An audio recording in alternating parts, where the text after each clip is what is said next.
আসসালামু আলাইকুম, বিসমিল্লাহির রহমানির রহিম। সুপ্রিয় শিক্ষার্থীবৃন্দ, তোমরা যারা প্রথম শ্রেণীতে পড়ো, তোমাদের প্রাথমিক গণিত প্রথম শ্রেণীর থেকে প্রথম শ্রেণীর বার্ষিক পরীক্ষার প্রস্তুতির জন্য পাঠ্য বইয়ের প্রধান অধ্যায়গুলো থেকে গুরুত্বপূর্ণ প্রশ্ন সমাধান এসে দেওয়া হলো। এগুলো তোমরা কমন পাবে শতভাগ।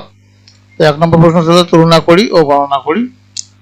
প্রশ্ন ছিল কাঁঠাল ও বেগুনের মধ্যে কোনটি ভারী এবং কোনটি হালকা। উত্তর হলো সমাধান হলো কাঁঠাল ভারী, বেগুন হলো হালকা। তারপরে তোমার প্রশ্ন সংখ্যাগুলো কথায় লেখো, 3, 5, 8, 10। এই যে 3, 5, 8, 10 বানান করি করি লিখবে, কেমন? এরপরে তোমাদের হলো যোগের ধারণা, যে রাহুলের 3টি ফুল ছিল, মিঠু তাকে আরও 2টি ফুল দিল, তাদের মোট কয়টি ফুল হলো? তাহলে এখানে গাণিতিক সমাধান হলো 3 + 2 = 5। উত্তর হলো 5টি ফুল। তারপরে প্রশ্ন ছিল একটি গাছে 4টি পাখি বসেছিল, পরে আরও 6টি পাখি এসে বসলো, গাছে এখন কয়টি পাখি হলো? তাহলে গাণিতিক সমাধান হলো 4 + 6, তাহলে হলো 4 × 6 = 10টি পাখি। এরপরে যোগ কর, 9 + 4 = কত? তাহলে 13। তো এটাকে সমাধান আমরা বলতে পারি 9কে 10 বানাতে 1 প্রয়োজন, 4কে ভেঙে 1 ও 3 করি, 10 ও 3 নিয়ে যোগ করলে 13 হয়। এভাবে করতে পারো, এইভাবে করলেও হবে। এরপরে বিয়োগের ধারণা, 1 থেকে 20। আর যে 5টি পাখি থেকে 2টি পাখি উড়ে গেল, তাহলে কয়টি পাখি থাকে? উত্তর হলো 5 - 2, তাহলে 3টি। উত্তর হলো 3টি পাখি। দিয়ে 6টি আপেল ছিল, সে 2টি আপেল খেয়ে ফেললো, এখন কয়টি আপেল রইল? তাহলে গাণিতিক সমাধান হলো গাণিতিক বাক্য 6 - 2, তাহলে 4টি আপেল থাকলো। তারপর 10 - 3 বিয়োগটির ছবির মাধ্যমে প্রকাশ করতে। এখানে 10টি বল ছিল, তার মধ্যে 3টাকে যদি আমরা কেটে দিই, 10টি গোল চিহ্ন থেকে 3টি কেটে দিলে বাকি থাকে 60টি। তারপরে চাইলে স্থানীয় মান ও সংখ্যা 21 থেকে 100 পর্যন্ত এটা লিখতে হবে। উত্তর হলো 24 সংখ্যাটির কয়টি 10 ও কয়টি 1 আছে? উত্তর হলো 24 সংখ্যাটিতে 2টি 10 এবং 4 1টি আছে।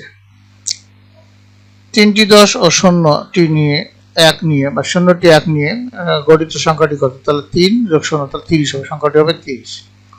41 থেকে 50 পর্যন্ত সংখ্যাগুলো অঙ্কে লেখো। তাহলে 41, 42, 43, 40, 45, 46, 47, 48, 49, 50।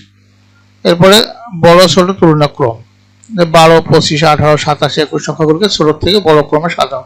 তাহলে 12, 18, 21, 25, 27 এভাবে সাজাতে হবে। তারপরে 36, 48, 57, 66, 70 সংখ্যাগুলোর মধ্যে কোনটি সবচেয়ে বড়? সবচেয়ে বড় হলো 70। তারপর তোমার জ্যামিতীয় প্যাটার্ন, এখান থেকে 3টি মৌলিক আকৃতির নাম লেখো, যেটা গোল, 3 কোণা আর 4 কোণা। এটা তোমরা লিখবা। গোল হলো বৃত্তের মতো, 3 কোণা ত্রিভুজের মতো, 4 কোণা চতুর্ভুজের মতো। নিচের প্যাটার্নটি পরের ঘর পূরণ করো। 1, 2, 1, 2 এখানে লেখা আছে, এখানে কি হবে? এখানে উত্তর হবে 1, 2 হবে।